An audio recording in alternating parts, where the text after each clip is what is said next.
This is what happens when an ambulance arrives at your location. The ambulance officers asking what happened and carefully attending to the patient as soon as they arrive at the emergency scene. Chief of Emergency Medicine Dr. Sam Yokopuo explains that this service is an extension of the emergency service provided at the emergency rooms at hospitals. Instead of you arriving at the emergency and waiting to be attended by a nurse or a doctor, you are attended to immediately with vitals such as temperature, blood pressure and breathing all tested on location. We are the face of the hospitals, and then we are the extension of the hospital to the community. So it's like an interface. We've got one foot to the outside community, one foot to the inside of the hospital. And the community component of the hospital function is actually what we call the pre-hospital care. Okay, pre means before, okay, pre-hospital care. And so that pre-hospital care is effectively done by our partners at St. John's Ambulance. As the man in charge of emergency medicine throughout the country, Dr. Yokopuo has been working closely with St. John Ambulance and the provincial health authorities to expand the ambulance service throughout the country. This year, St. John has moved to Kokopo, East New Britain, with plans to move to Lae, Madang and Kundiawa. Dr. Yokopuo is therefore appealing to the government to consider St. John in the budget and put money into a service that is directly dealing with the lives of people. So we appeal on behalf of the emergency medicine fraternity and those of us who are providing emergency care. I appeal to the government to support St. John's Ambulance work, because their work is crucial to reduce what they call mortality, which is death, and morbidity, which is the complications or the disabilities that people live with.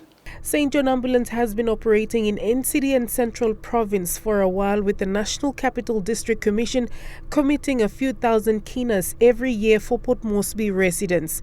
With St. John now having a state-of-the-art 24-hour emergency call centre, thanks to the New Zealand and Australian governments, it has the capacity to receive calls all throughout the country and coordinate ambulances so that they attend to each case with urgency, ensuring the patient is brought to a nearest health centre immediately. The national government had recognized the importance of this service and 2 years ago helped launch the National Ambulance Service Master Plan with the aim of extending this vital health service to the rest of the country.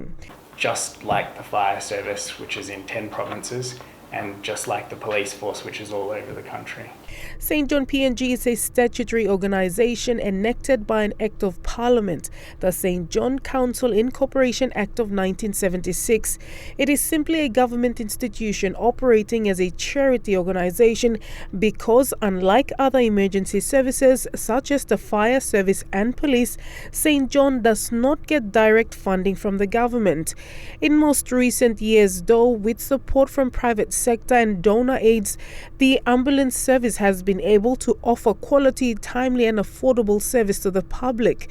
This has caught the government's attention, with successive governments over the last 5 years committing funds that has helped the PNG ambulance service train more ambulance officers with the aim of expanding the service. Now it just needs to expand to other centres to ensure the same health benefits are given to the people, especially mothers and children in other parts of the country. St. John is a statutory incorporation. Our staff are not on the public payroll.